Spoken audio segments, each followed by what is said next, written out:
Good morning, friends.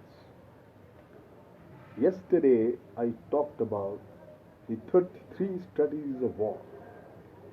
The first part of it, and that is the self directed warfare, and its four strategies. Today I will talk about the second part of 33 strategies of war and its three strategies as given by its author, Mr. Robert Greene. So it goes like this. The organizational, today I'm talking about organizational, that's a team warfare. My friend, remember, you may have brilliant ideas. You may be able to invent most unbeatable strategies. But if suppose the group or the team that you lead and you depend on to execute your plans, if they are unresponsible and uncreative and they are non-cooperative, then my friend and all its members, they always put their personal agenda first. Your ideas and your strategy, your wisdom will mean almost nothing. It's bound to fail. You must learn, my friend, the lesson of war, which I have learned hard way after spending almost 4 decades in army. That it is the structure of the army, the chain of command, and the relationship you hold with your troops you command, that gives you the actual tactical and strategical force and strength. You apply these principles in day-to-day living in whatever team or group you are leading, and you see the effect. I am an armored corps officer. In cavalry, they say that the journey to success, or you say this, any army's success, or the primary goal in a war is to build speed and mobility into the very structure of the army. That means having a single authority on top, avoiding all kinds of confusion of divided leadership. It also means motivating soldiers and creating an overall esprit de corps, giving them irresistible momentum. These three strategies I'm going to talk to you now under this organizational or team warfare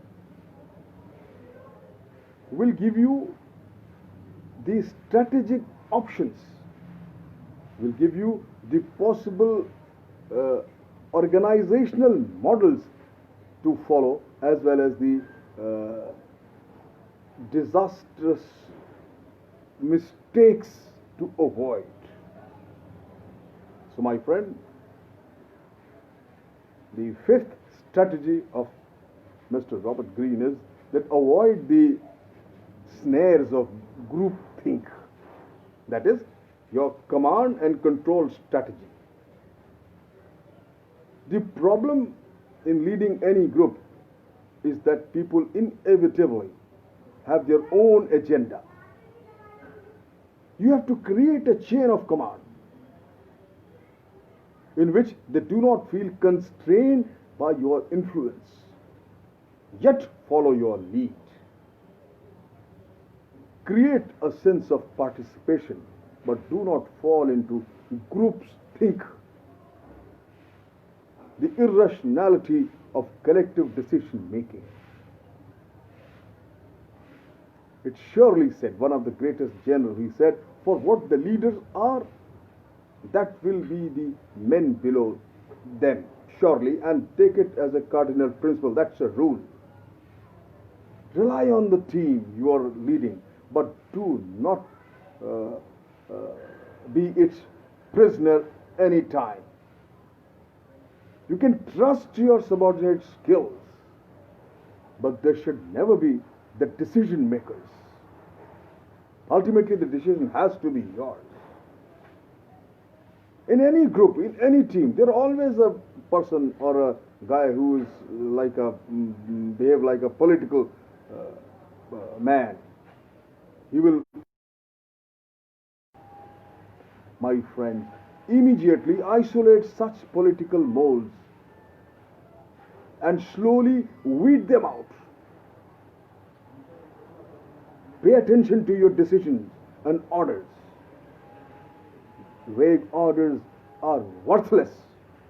They are the poison for any group working. Napoleon has very effectively and correctly said, better to have a bad general, one bad general, than two good ones. The next strategy, the sixth one, segment your force. He named it the controlled chaos strategy. The critical element in war is speed and adaptability. The ability to move and make decisions faster than your adversary or than your opponent or than your enemy. Break your forces into independent groups that can operate on their own. Make your forces elusive and unstoppable by infusing them with the spirit of campaign, giving them a vision to accomplish and then letting them run. This is basically what this strategy is. The people don't want to think on their own,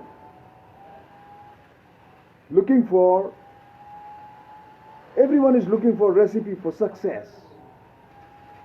It is always better to put yourself in the situation and then think of various options. Always go into the ground yourself.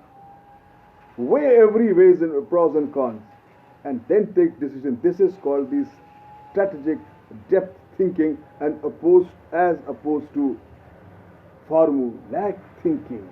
A recipe given by somebody, a pattern given by somebody, a method given by a template picked on from somewhere and put it somewhere else.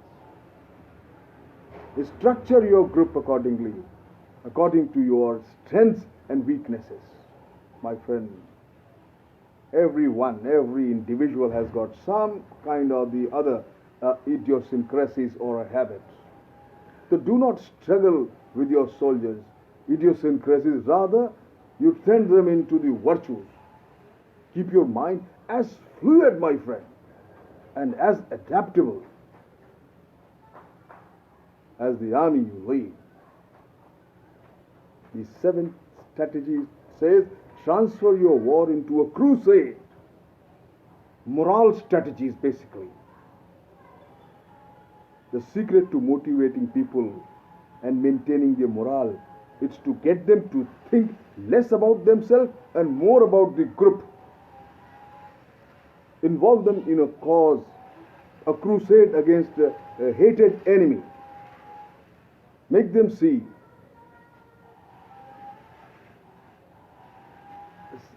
them their survival as tied to their process of army or the organization as a whole. This is again comes to man management and nothing else. And what I have learned in army for certain days, what is man management?